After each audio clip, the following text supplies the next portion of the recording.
Anda kembali bersama kami di Forum Christian. Ini paruh akhir Forum Christian. Jadi Mas Adi, ini kira-kira berapa poros kalau misalnya Nasdem sudah mulai dengan 3 bakal capres, ada KIB, ada Pak Prabowo dari Gerindra, PDIP kita masih menanti. Kira-kira berapa poros atau berapa paslon? Kalau melihat kekuatan partai politik yang lolos parlemen hari ini, mestinya ada 4 poros. Pertama PDIP. PDIP itu bukan hanya mendapatkan golden ticket, tapi dia dapat boarding pass. Udah tinggal masuk aja tuh PDIP. Siapapun yang akan diusung, entah Ganjar Puan Ganjar, yang jelas PDIP the one and only partai politik yang bisa mengusung jagoan sendiri. Oke, itu satu poros. Itu satu poros. Yang kedua KIB, ya. KIB belakangan juga sering muncul nama-nama seperti Ridwan Kamil dan Hovifah. Sebelumnya memang vocabnya yang muncul ada Anies Baswedan dan Ganjar. Tapi beberapa elit PAN misalnya ataupun P3, kita juga sangat terbuka dalam tanda kutip gitu ya, untuk mengusung orang seperti Ridwan Kamil dan Hovifah.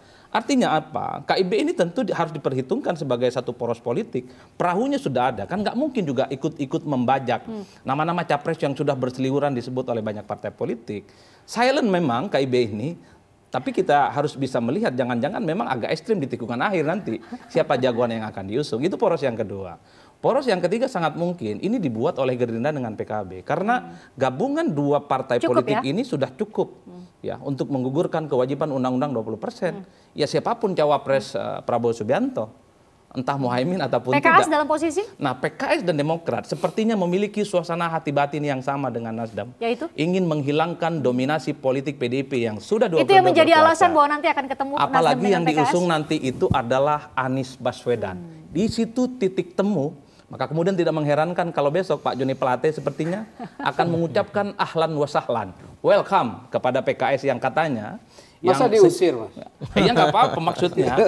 Kelihatan ya merupakan satu partai politik yang langsung membuka komunikasi politik. Ya mungkin karena ada titik temu dengan Anies Baswedan. Ini konfigurasi politik secara umum. Tapi nanti kita juga tidak tahu, Chris ya. Ketika ada kekuatan politik ini yang saling menekan, saling mengunci dan saling migrasi. Jangan-jangan nanti juga akan ada 2 poros yang berhadap-hadapan antara poros yang anti Anies Baswedan dengan poros yang akan memunculkan siapapun yang bukan Anies Baswedan. Saya khawatir polarisasi itu akan terbentuk.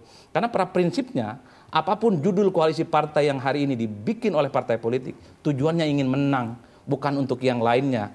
Hal-hal yang sifatnya normatif tentang kebangsaan, tentang pluralisme, ya itu sebagai footnote dalam demokrasi kita. Tapi the end of the day-nya, berkompetisi itu ingin menang. Bukan win-win solution, harus ada yang kalah dan harus ada yang menang.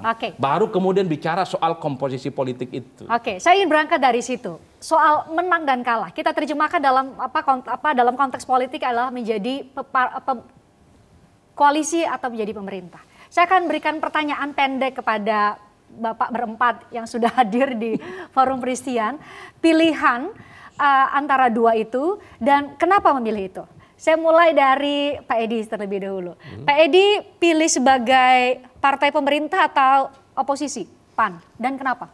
Setiap partai itu memiliki goals. Goalsnya satu, memiliki kursi banyak di parlemen, memiliki kehadiran di pemerintahan, ya, memiliki kemampuan untuk memberikan pengaruh kebijakan, undang-undang dan lain-lain gitu. Saya kira semuanya sama. Itu tujuan berpolitik ya? Dan di Indonesia saya kira semua partai itu sama. Ya, dan kita bisa melakukan perubahan, hadir aktif melakukan perubahan kalau berada dalam pemerintahan tentunya. Ya, tetapi bukan berarti bahwa kita tidak berkualitas kalau kita sebagai oposisi, sebagai penyimbang, sebagai pihak yang bisa memberikan kritikan yang konstruktif, ya, korektif, ya, dan bisa menyatakan bahwa ternyata salah. Jika semuanya akhirnya menyadari bahwa ternyata ini salah, tentu itu akan merupakan modal besar bagi sebuah oposisi untuk kemudian hadir di kontestasi berikutnya dan mendapatkan apresiasi masyarakat. Jadi saya pikir tidak bisa hari ini kemudian didikotomikan bahwa antara A dengan B gitu, posisi dalam atau di luar pemerintahan. Tetapi saya kira sesuai dengan tujuan daripada sebuah partai politik, kita ingin membawa perubahan dan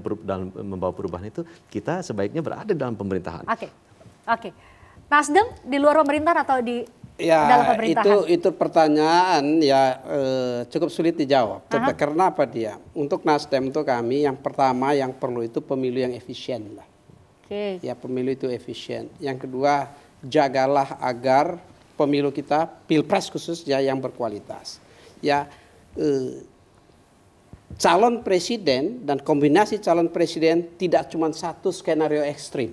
seperti tadi yang disampaikan oleh Mas Adi. Bukan cuma satu. Ya, kita tentu menyiapkan beberapa skenario. Skenario yang mendekatkan titik-titik bakar. Ya. Jangan ada tuh titik bakar.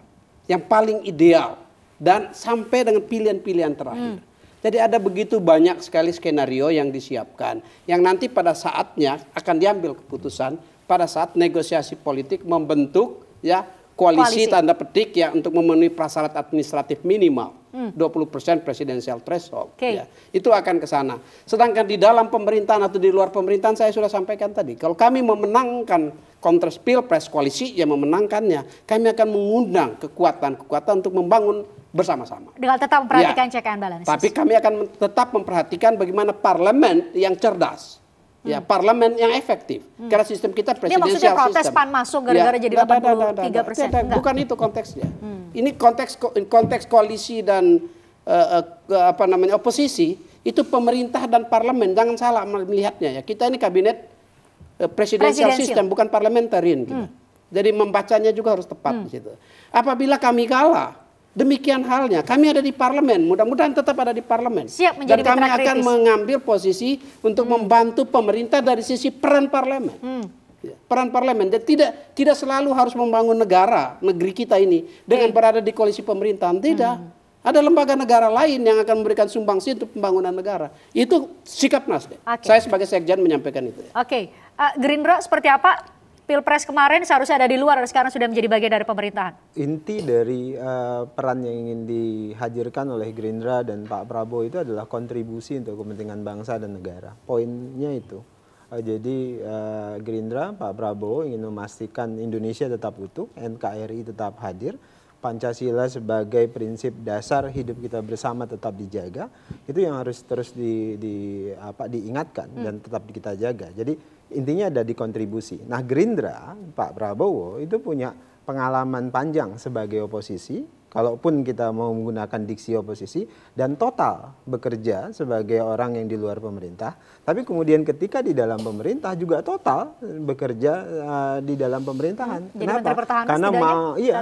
Karena dimanapun Pak Prabowo, dimanapun Gerindra ingin berperan secara maksimal, berkontribusi dengan baik. Jadi intinya kontribusi, dan kita ingin memastikan dimanapun kita hadir, kita memberikan manfaat yang luar biasa di tempat itu. PDIP sudah 10 tahun menjadi partai pemerintah, kemudian sebelumnya berada di luar dari pemerintahan. Pilih enakan mana kalau ditanya sama publik dalam bahasa sederhana? Ini soal platform partai politik dan ideologi yang diyakini. Bagi PDI Perjuangan, Pancasila 1 Juni 1945 adalah harga mati. Karena itu untuk menjaga Pancasila itu tentu PDI Perjuangan memiliki tadi yang disebutkan. Pernah berada di luar pemerintahan selama 10 tahun, 2004-2014.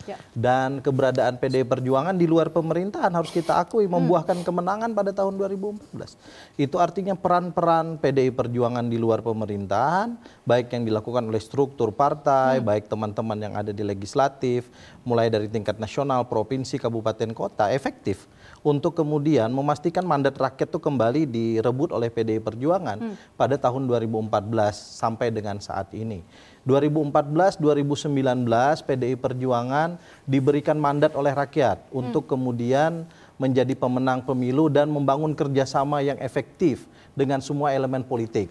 Dengan Nasdem, dengan Gerindra, dengan PAN. Dan alhamdulillah satu hal yang harus kita syukuri hari ini, seluruh survei terkait dengan kepuasan pemerintahan itu menunjukkan angka yang baik. Di atas 70%. Pemerintahan Presiden Joko Widodo dan Kiai Haji Ma'ruf Amin yang dibantu oleh para pembantu presiden termasuk Bang Joni Plate dan kawan-kawan ini.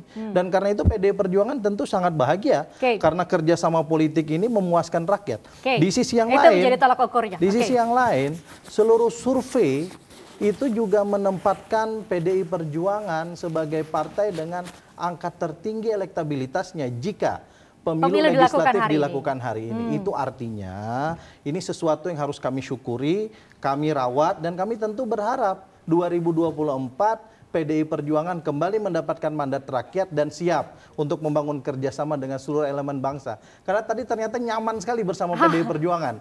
Tadi saya sengaja diam tadi mendengarkan bagaimana semangat gotong royong kita membangun bangsa, koalisi, baik di pemerintahan maupun kami di DPR. Saya dengan Bang Edi nyaman sekali. Nyaman sama PDI apa nyaman sama presidennya saja? Nyaman dengan PDI Perjuangan. Presiden Joko Widodo itu jangan coba-coba dipisahkan dari PDI Perjuangan. Karena beliau lahir, besar, dan sampai sekarang menjadi bagian dari kader PDI Perjuangan gitu.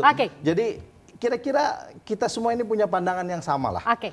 Terima kasih Bapak-Bapak sudah hadir di Forum Peristian. Tadi di tengah-tengah jeda diingatkan oleh Bapak-Bapak semua juga untuk media, saya dan Mas Adi juga mengambil peran untuk kemudian mencerdaskan bangsa ya. Juga mewujudkan sebagai pilar keempat demokrasi. Kami juga akan ikut ambil bagian termasuk menghadirkan perbincangan-perbincangan seperti ini. Kenapa saya tanyakan ini menjadi bagian dari komitmen partai untuk ada di luar maupun di dalam pemerintahan tetap memberikan yang terbaik untuk rakyat. Terima kasih sudah memberikan narasi itu di depan pemirsa TVRI. Sehat selalu untuk Anda semua, kita berjumpa lagi di lain kesempatan. Untuk Anda juga pemirsa, terima kasih sudah menyaksikan Forum Peristian edisi kali ini. Saya Christian Grich, sampai jumpa.